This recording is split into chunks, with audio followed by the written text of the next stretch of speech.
আজকের কঠিন বাস্তবের দুনিয়ায় সবথেকে তিক্ত সত্য কথা হলো প্রয়োজন। আপনার সুসময়ে আর তাদের প্রয়োজনের সময়ে তারা আপনার ভীষণ শুভাকাঙ্ক্ষী। আর যদি এটার উল্টোটা হয়, এতদিনে নিজেদের জীবন দিয়ে সেটা আপনারা বুঝেই গেছেন। তবে আজ কিন্তু আপনাদের সবার খুব প্রয়োজনীয় একটি রেসিপি শেয়ার করছি। আমরা এখন সবাই গাট হেলথ নিয়ে কিন্তু ভীষণ সচেতন। আর একটা সুস্থ জীবনযাত্রা কোন মানুষ না চায়। আর এই গাট হেলথ ভালো রাখার জন্য প্রোবায়োটিক বিভিন্ন খাবারগুলো কিন্তু ভীষণ জরুরি। কোনো রকম কেমিক্যাল প্রিজারভেটিভ বা ভিনিগার না দিয়ে আমি প্রোবায়োটিক সমৃদ্ধ আমের একটা ঝাল আচার বানাচ্ছি। এখানে আদাটাকে কুচি কুচি করে নিয়েছি, একটু লম্বা করে কুচি করেছি, আর এদিকে গাজর আর আমটাকে রাফলি কেটে নিয়েছি, কারণ এগুলো চপারের সাহায্যে চপ করে নেব, তাই কোনো নির্দিষ্ট শেপে কাটিনি। এবারে প্রথমে লঙ্কা, রসুন আর গাজর এগুলোকে চপারের সাহায্যে চপ করে নেব। আপনারা কিন্তু বড় বড় কুচি রেখেও আচারটা করতে পারেন, তবে আজকে আমার মা যেভাবে আচারটা বানাতো, একদম ছোট ছোট কুচি করে মা বানাতো, সেইভাবেই আমি বানাচ্ছি।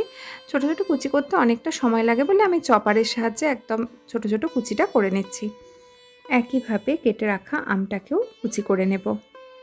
বাজারে কাঁচা আম থাকতে থাকতে এই আচারটা অবশ্যই একবার বানিয়ে রেখে দেবেন, সারা বছর থাকে। আর কিছু কিছু ছোট স্টেপ ফলো করতে হয়, সেগুলো আমি এই রেসিপির মধ্যে পরপর বলে দেব। তো আমটাকেও দেখুন একদম ছোট ছোট করে কুচি করে নিয়েছি। ব্যাস, প্রাথমিক পর্যায়ে সারা। এবারে আচারটার জন্য একটা মশলা রেডি করে নেব। গ্যাসেতে একদম লো ফ্লেমে একটা কড়া বসিয়ে দিয়েছি, তার মধ্যে দিয়ে দিলাম 1 চা চামচ গোটা জিরে, 3 চা চামচ মৌরি, মৌরির পরিমাণটা আমি একটু বেশি দিয়েছি। আর দিচ্ছি 1 চা চামচ গোলমরিচ, গোটা গোলমরিচ, 1 চা চামচ কালো সর্ষে, আপনারা সাদা সর্ষেটাও ইউজ করতে পারেন, 1/2 চা চামচ মেথি আর 2টো শুকনো লঙ্কা। লো ফ্লেমেতে একটু নাড়াচাড়া করে যতক্ষণ না মশলাটার থেকে বেশ সুন্দর গন্ধটা উঠে যাচ্ছে ততক্ষণ একটু মশলাটাকে ভেজে নেব। অল্প একটুক্ষণ নাড়াচাড়া করলেই দেখুন মশলার কালারটা হালকা একটু চেঞ্জ হয়ে গেছে, আর মশলাটার থেকে সুন্দর ভাজা গন্ধটাও বেরিয়ে গেছে। এবারে এই মশলাটাকে একটা প্লেটের মধ্যে নিয়ে সম্পূর্ণ ঠান্ডা করে একদম গুঁড়ো করে নেব। এবার কড়াতে নিয়ে নিচ্ছি সর্ষের তেল। আমি আন্দাজ অনুযায়ী 1 কাপ মেজারমেন্ট কাপের তেল নিলাম। তেলটা একটু বেশি লাগবে, যাতে আচারের ওপরের দিকে অল্প একটুখানি তেল ভেসে থাকে, সেই মতো তেলটা কিন্তু নিতে হবে। তেলটা ভালো মতো গরম হয়ে গেছে, গ্যাসের ফ্লেমটা এবারে কমিয়ে দেব। দেখুন তেলটা একদম ধোঁয়া ওঠা গরম করে নিতে হবে, কিন্তু প্রথমে ধোঁয়া উঠতে শুরু করলে তারপরে গ্যাসের ফ্লেমটা কমাবো। গরম তেলের মধ্যে প্রথমেই দিয়ে দিচ্ছি আদা কুচি। গরম তেলে কয়েক সেকেন্ডের মধ্যে আদাটার থেকে ভাজা গন্ধ উঠে যাবে।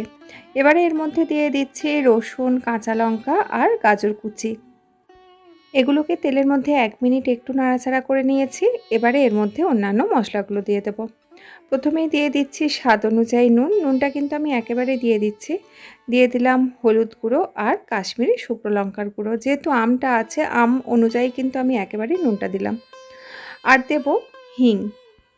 সাধারণত বাঙালি বাড়িতে আমরা কিন্তু ঝাল আচার করার সময় হিংটা দিই না, তবে মা দেখতাম এরকম রসুন, কাঁচা লঙ্কা দিয়ে যখন আমের আচার বানাতো একটু করে হিং দিত। আর আচারটা একটু মজে যাওয়ার পরে দিন কয়েক একটু যখন মজে যেত, একদম দোকানের মতো আচারের ফ্লেভারটা চলে আসতো। শুকনো উপকরণগুলোকে একটু নাড়াচাড়া করেই এর মধ্যে আগের থেকে কেটে রাখা আমটা দিয়ে দিলাম। আমটা যখন সব কিছুর সঙ্গে মিশিয়ে নেব তখন হয়তো দেখে মনে হতে পারে কই তেল তো ওপরের দিকে ভেসে উঠছে না, তাহলে যে প্রথমের দিকেই বললো একটু তেল ওপরের দিকে ভেসে থাকতে হবে। একটু অপেক্ষা করুন, কেন বলেছি সেটা আপনারা বুঝতে পেরে যাবেন।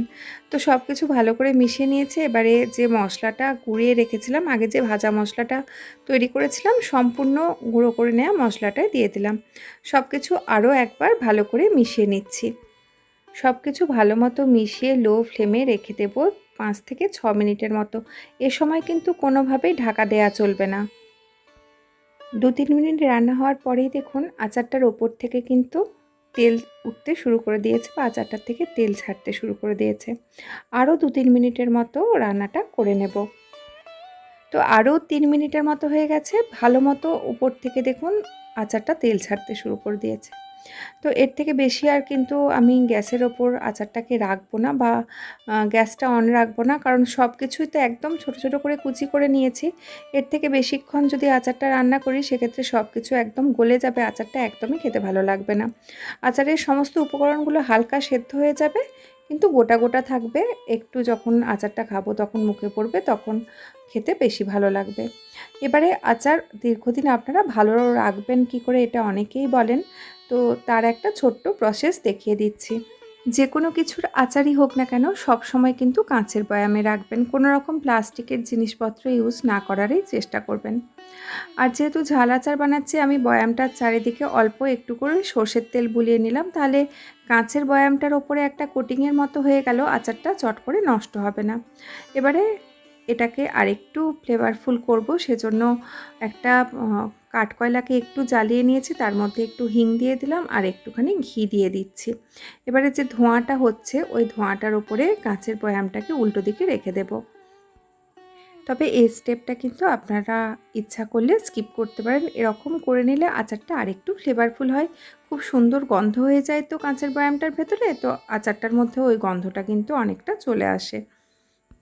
বয়ামটা যখন বেশ ভালো রকম ধোঁয়াতে ভরে যাবে, এবারে ওই বয়ামটার মধ্যে কুসুম গরম অবস্থায় আচারটাকে আমি রেখে দেব।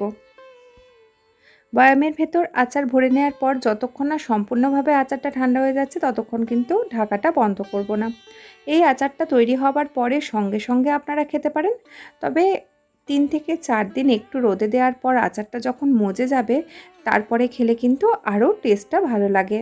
আচারটা বয়ামের মধ্যে সম্পূর্ণ ভরে নিয়েছি। এবারে দেখিয়ে দিচ্ছি, দেখুন যে তেলটা কিন্তু ওপরের দিকে একটুখানি ভেসে আছে, দেখুন।